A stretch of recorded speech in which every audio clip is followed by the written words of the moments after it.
तो नमस्कार दोस्तों, आशा करता हूँ आप लोग अच्छे होंगे। तो आज हम लोग मैनेजमेंट सब्जेक्ट के जो पहला टॉपिक है, what is management, its role and function of management, इसके ऊपर हम लोग आज डिस्कस करते हैं। तो मैनेजमेंट का जो डेफिनेशन है उसमें बहुत सारे जो थिंकर है या मैनेजमेंट गुरु है, उन्होंने मैनेजमेंट के ऊपर अलग अलग डेफिनेशंस बताया है। तो इसका स्पेसिफिक कोई डेफिनेशंस नहीं है, तो उसका बहुत सारे डेफिनेशंस हैं। तो management has been defined by different thinkers in a number of way for our understanding. Management may be viewed as what manager does in a formal organization to achieve the objectives. तो जैसे बोला गया है कि management जो है उसका specific कोई डेफिनेशंस नहीं है, तो सब जो अलग अलग थिंकर है अपने अपने तरीके से उसका डेफिनेशन बताया है। तो हमारे समझ के लिए हाँ, जो हम लोग जो देखते हैं, जो एक ऑर्गेनाइजेशन में एक मैनेजर क्या काम करता है, कैसे काम करते हैं, और अपने जो ऑर्गेनाइजेशनल गोल या ऑब्जेक्टिव है उसको अचीव करने के लिए। तो कुछ इम्पोर्टेंट डेफिनेशंस जो अलग अलग थिंकर ने दिया है उसके ऊपर हम लोग बात करते हैं। सबसे पहला जो है मैरी पार्कर फॉलेट, इन्होंने जो मैनेजमेंट का डेफिनेशन दिया है कि the art of getting things done through other people.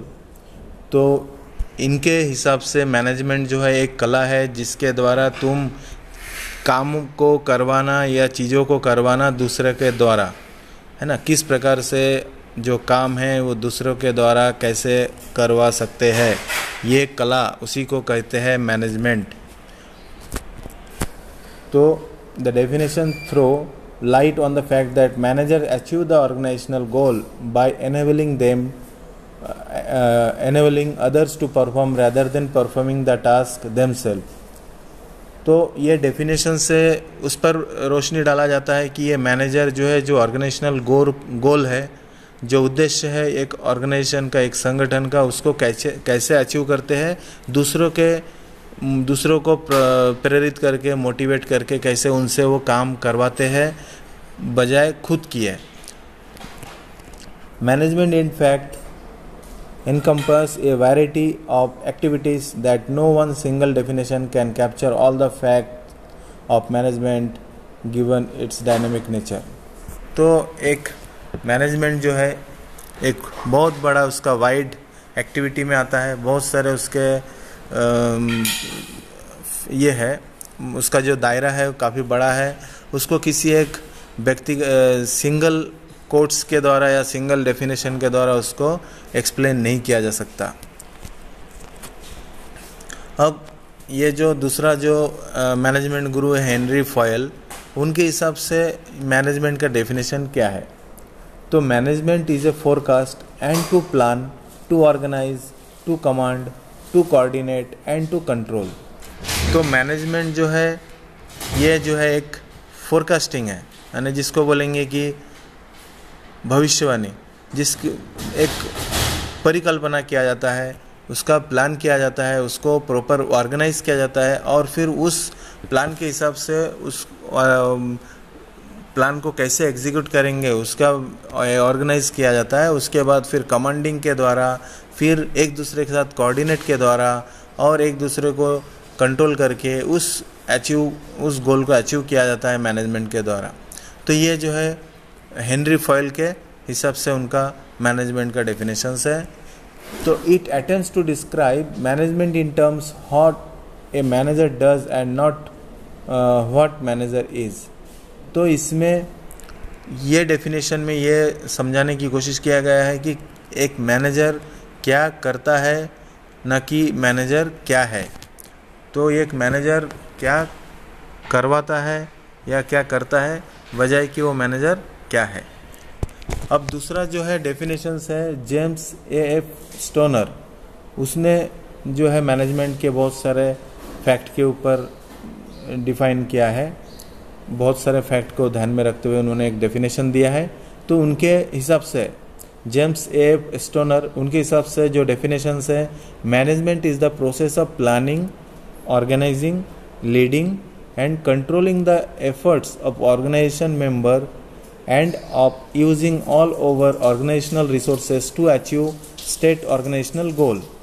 तो घूम फिर के जो उसका सारांश है वो उसी प्रकार से है कि मैनेजमेंट जो है एक प्रोसेस है, एक पद्धति है जिसमें प्लानिंग भी आता है, उसका ऑर्गेनाइजिंग भी रहता है, उसमें लीडिंग और कंट्रोलिंग और जो ऑर्गेनाइजेशन का एफर्ट मेंबर्स है उनको किस प्रकार से ऑर्गेनाइज करेंगे, कैसे उनको संगठित करेंगे, कैसे उनके द्वारा प्लानिंग करके उनको नेतृत्व करके उनके द्वारा उनको नियंत्रण करके कैसे हम लोग ऑर्गेनाइजेशन के जो उद्देश्य है उसको पूर्ति कर सकते हैं।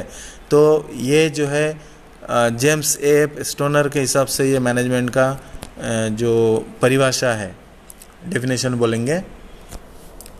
अब इस डेफिनेशन के हिसाब से क्या बोला जाता है कि मैनेजमेंट जो है एक कंटिन्यूस प्रोसेस है, वो एक बार में ख़त्म होने वाला चीज़ नहीं, ये लगातार ये प्रोसेस कंटिन्यूसली चलता रहेगा। ठीक है। दूसरा जो है several interrelated activities have to be perform by managers irrespective of their level to achieve the goal. तो इसमें बहुत सारे इंटर रिलेटेड एक्टिविटी है, बहुत सारे अंदरूनी कार्रवाई है, अंदरूनी जो काम है जिसको मैनेजमेंट के द्वारा किया जाता है, मैनेजर के द्वारा किया जाता है, ये ऑर्गेनाइजेशन के गोल को, उद्देश्यों को पूर्ति करने के लिए। Managers has to use to resource the organisation both physical as well as human to achieve the goal. तो मैनेजर क्या करता है, जो ऑर्गेनाइजेशन का रिसोर्सेस है, जो एसेट है, बोथ फिजिकल जो मशीन्स है या फिर जो रॉ मटेरियल है उनको यूज़ करके, साथों साथ उसमें जो मैन पावर है उनका यूज़ करके किस प्रकार से उसको ऑर्गेनाइज करके अपने ऑर्गेनाइजेशन के गोल को अचीव करते हैं। तीसरा, management aim at achieving the organisation goal by ensuring effective use of resources. तो मैनेजमेंट का जो उद्देश्य है कि ऑर्गेनाइजेशन का जो गोल है उसको अचीव करेंगे प्रॉपर प्रभावी तरीके से रिसोर्सेज का यूज़ करके, वो मशीन रहे, मैन पावर रहे या जो भी चीज़ें हैं ऑर्गेनाइजेशन का, उसके सभी जो रिसोर्सेस है उनको यूज़ करके जो मैनेजमेंट का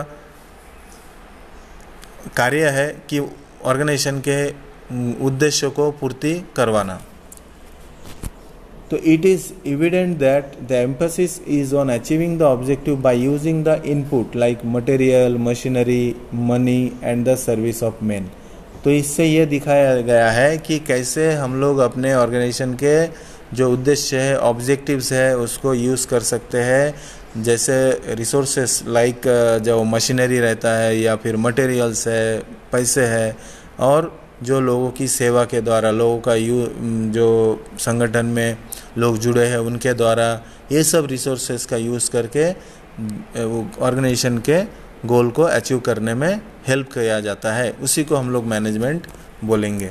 तो सरल शब्दों में बोल सकते हैं कि एक ऑर्गेनाइजेशन, एक जो संगठन है, उसका जो मूल उद्देश्य है, उसका जो टारगेट है या ऑर्गेनाइजेशन है या फिर उसका जो ऑब्जेक्ट है, उसको अचीव करेंगे जो रिसोर्सेज को यूज़ करके, वो भले ही वो फिज़िकल रिसोर्सेस रहे या फिर ह्यूमन रिसोर्स रहे, उनका यूज़ करके हम लोग ऑर्गेनाइजेशन के जो अचीव ऑब्जेक्टिव्स है उसको अचीव करने का जो तरीका है, जो प्रोसेस है, उसी को हम लोग मैनेजमेंट कह सकते हैं।